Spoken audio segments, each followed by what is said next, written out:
Hello and welcome. And where you are is in the middle of my newest video series called 21 Things I Wish I Knew Before I Became a Middle-Aged Man. And today we're on episode number 10. And the title of this episode is It's Almost Never About You. And let me clarify what I mean by that. You know, when you're in sales and you're making cold calls or you're calling off a call list or you're talking to somebody you've never spoken to before, or even somebody that maybe you have spoken to before briefly. And this applies in your personal life as well. And this person, treats you like a jerk, treats you like an asshole, just as mean or rude. And you've done nothing to warrant that behavior.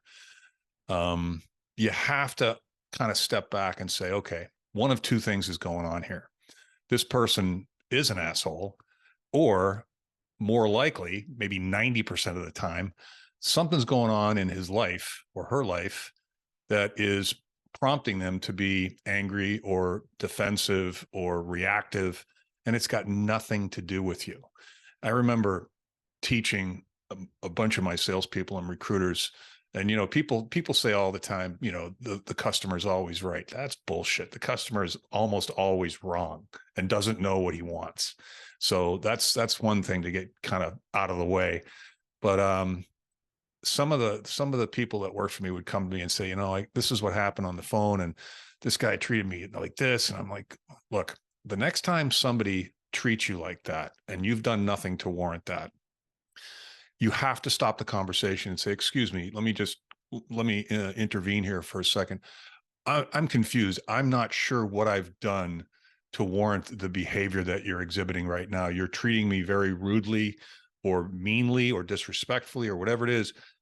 Can you please share with me what I've done so I can learn from this experience? Because I don't understand why you're treating me the way that you're treating. And you can phrase that however you want. You use your own words. The point is, in my experience, 90% of the time, you'll get an apology because the person will wake up to the notion that, wait a minute, I'm pushing my baggage on this guy and he's done nothing wrong.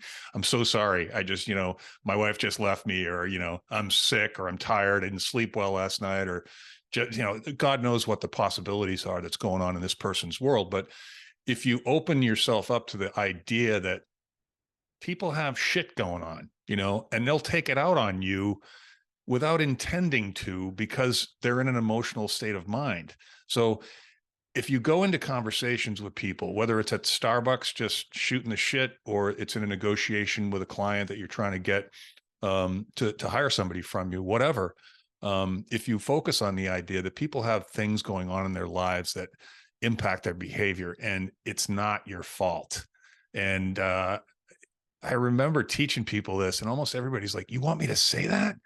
That's so direct. And I'm like, look, you want to know as soon as possible.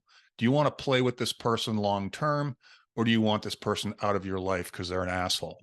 If you discover that up front, life gets easier. You want the 10% out and you want the 90% in, so that you can nurture and build relationships and network. So just keep in mind today, moving forward, it's almost never about you.